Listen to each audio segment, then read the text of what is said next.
Hey, it's me. Welcome to Trump Mafia.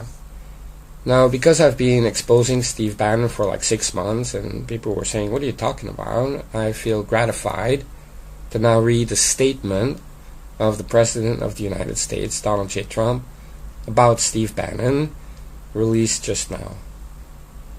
Steve Bannon has nothing to do with me or my presidency. When he was fired, he not only lost his job, he lost his mind. Steve was a staffer who worked for me after I had already won a nomination by defeating 17 candidates, often described as the most talented field ever assembled in the Republican Party. Now that he's on his own, Steve is learning that winning isn't as easy as I made it look.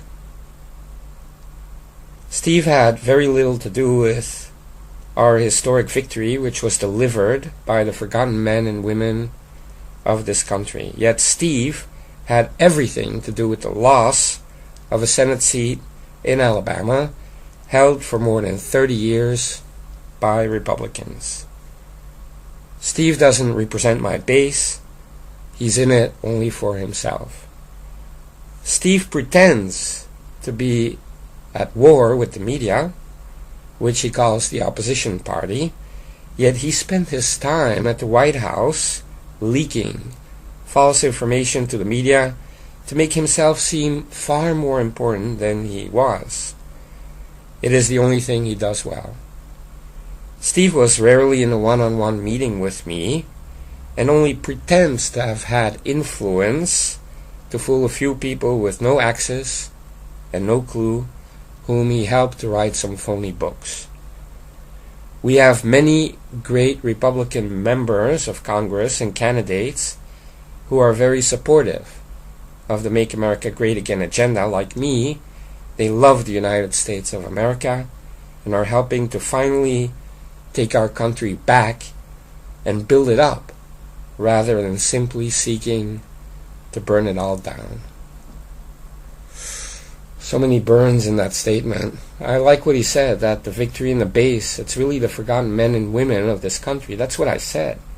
I said Breitbart readers, Savage Nation, and Coulter book-buying nerds. That's not a Trump base. In fact, they're more than never Trumper base. The Trump base, it's really the forgotten men and women of this nation. Many of them, most of them, are not even online. And of course, the leaking is mentioned. Also, it is mentioned that Steve Bannon is really in it for himself. So of course, if I made the statement, I would have added a couple more things, like the fact that he's an alcoholic punk, and that he smells. But this is the President of the United States. Anyway, great statement. And I'm very happy. After 6 months, the President comes out and says this, which means that, yes, we here at the Trump Mafia, which includes you, and especially the made members at patreon.com/Trump Mafia, we were 100% correct the whole time. Say, all right.